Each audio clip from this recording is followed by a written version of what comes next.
Hey bafowethu, yazi yabuhlungu inhliziyo yami ebusuku. Ziyabuhlungu inhliziyo yami ebusuku. Uyazi into engiyibonayo la, isikhathi nasi. Cela ukuthi nisibone. Kuyoshaya u-2 ebusuku. Ngiyazihambela ngizibuyela e-studio. Niyabona abantwana laba nabaya bahleli nomama wabo. Bahleli nomama wabo. Abanandawo yokulala. Balala esigangeni. Ngidlule la ngithi ngiyazihambela. Ngiye endlini. Ngabona into ebuhlungu ngenye indlela.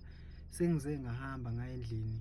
Mangithi ngiyafika lapha ngithi ngiyobabhekela into yokuthi bekwazi ukuthi begqoke ngoba ngiyabona abagqokile. Kwanami ngisemontweni nje ngibase heater. Uyabona umama wabo uyazama ukubambathisa, uzama ukuthi ebambathise lapha kodwa manje akakhoni ukuthi ebambathise ngoba naye akanalo lutho. Bagodole, uyabona ukuthi bagodole, balele entabeni, abanandawo yokulala. Bafowethu inhliziyo yami ibuhlungu, ngiphatheke kabi.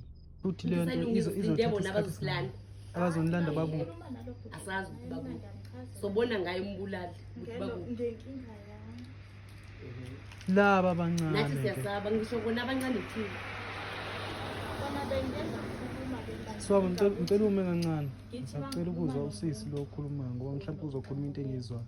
yabo bengengayikhuluma-ke futhi nje mina le nkinga le bengisachaza ukuthi mina la ngenyani khona-ke into eyinkinga ebelo ethande ukungishaya kancane la ekhaya.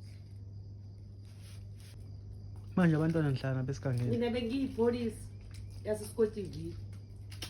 Uyakwazi iScott TV?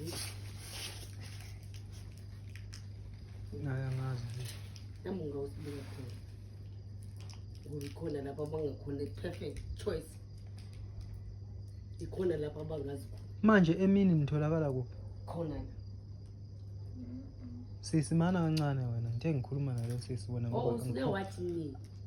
asikisi ngixolisa ukubuza ngikhona ukuzwa kahle wena ngoba umoya wakho ungathanda ukuba phezulu. Nanga umuntu ongichazelayo ukuthi emini nitholakala kuphi. Mhlambe mangingathiwa nje khona indlela ekufanele nisizakale ngayo. Nitholakala kuphi? Ngoba naba abantu engibakhalela kakhulu angazi mina mhlambe niyazazi ukuthi into enihlalisela laba kodwa boyithu ngicabanga ukuthi bona bazi ukuthi njengabe ehleli la nje inkinga yini. Nje phela ngilo ngiba kwenye izinye indawo